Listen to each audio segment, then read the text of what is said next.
Bismillahirrahmanirrahim. Assalamualaikum warahmatullahi wabarakatuh. Halo Bapak Ibu Guru hebat.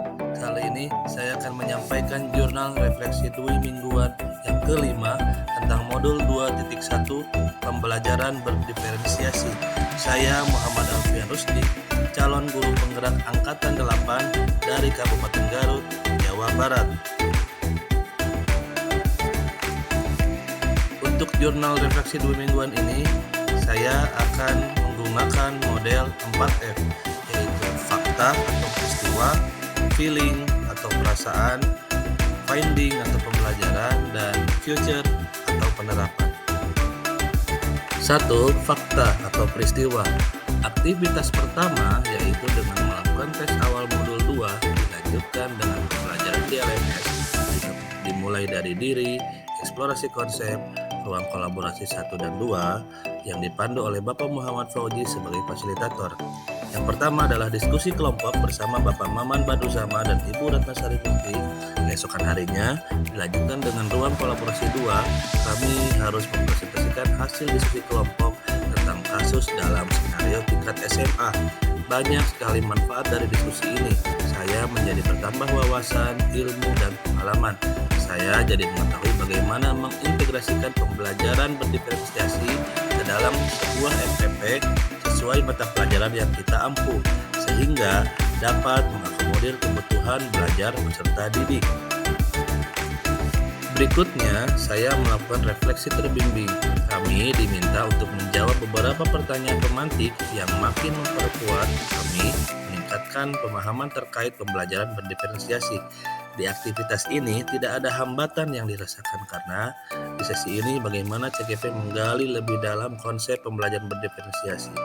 Aktivitas berikutnya itu demonstrasi kontekstual. Di aktivitas ini kami diminta membuat rencana pembelajaran berdiferensiasi. Di sini saya membuat RPP berdiferensiasi mapel PAI dengan mempertimbangkan kebutuhan peserta didik ditinjau dari profil belajarnya. Selanjutnya dalam elaborasi pemahaman kami mendapatkan penguatan konsep dari instruktur dan dilanjutkan dengan membuat koneksi antar materi, membuat kaitan antara modul 1.1, 1.2, 1.3, dan 2.1. 2. Feeling atau perasaan.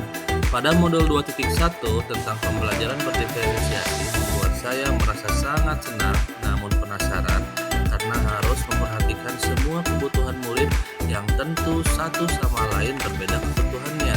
Selama ini saya hanya berfokus pada ketercapaian materi kurikulum sehingga harus mengejar ketuntasan belajar. Dampak yang ada adalah belum semua murid dapat belajar sesuai dengan kebutuhannya dan ada sedikit pengabaian tentang ternyata banyak keberagaman kebutuhan belajar murid dalam satu kelas. Hal ini tentunya harus kita kaitkan dengan nilai-nilai filosofi pendidikan menurut Ki Hajar Dewantara bahwa belajar adalah menuntun murid untuk mencapai tujuan belajar dan dalam mencapai tujuan belajar tersebut diharapkan guru dapat menuntun murid dengan berbagai macam cara atau metode yang sesuai dengan kebutuhan murid. Saya sangat senang dan lebih memahami menjadi tahu dalam menyusun RPP dengan pembelajaran berdiferensiasi. 3. Finding atau pembelajaran. Pembelajaran berdiferensiasi itu dibuat agar para guru dapat melaksanakan pembelajaran yang mampu untuk mengakomodir semua kebutuhan belajar murid. Guru harus mampu untuk memiliki kepekaan dalam merespon semua kebutuhan murid. Tentu, dalam memenuhi kebutuhan murid ada beberapa hal yang harus diperhatikan, seperti 1. Kesiapan belajar atau readiness. 2.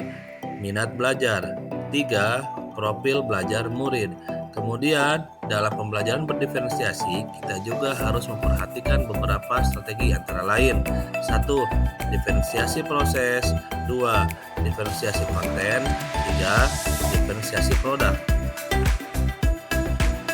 Dalam proses penilaian, guru menggunakan penilaian berjenjang dengan harapan semua murid memperoleh kesempatan yang sama dalam mengikuti pembelajaran sehingga murid akan mendapatkan lingkungan yang aman dan nyaman dalam proses pembelajaran.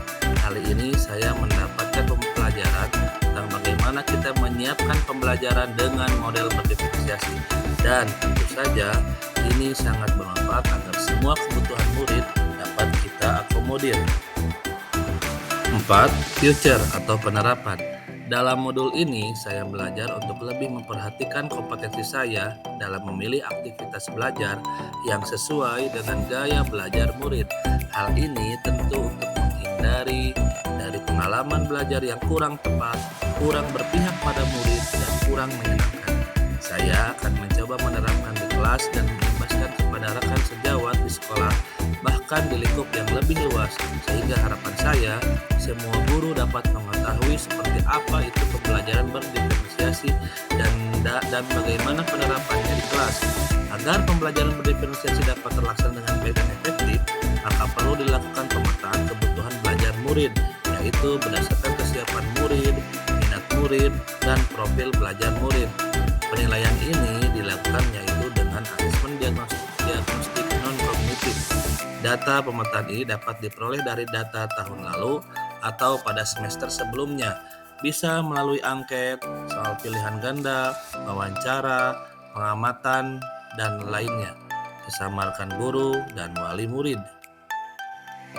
Sekian pemaparan jurnal refleksi 2 mingguan tentang modul 2.1 pembelajaran berdiferensiasi.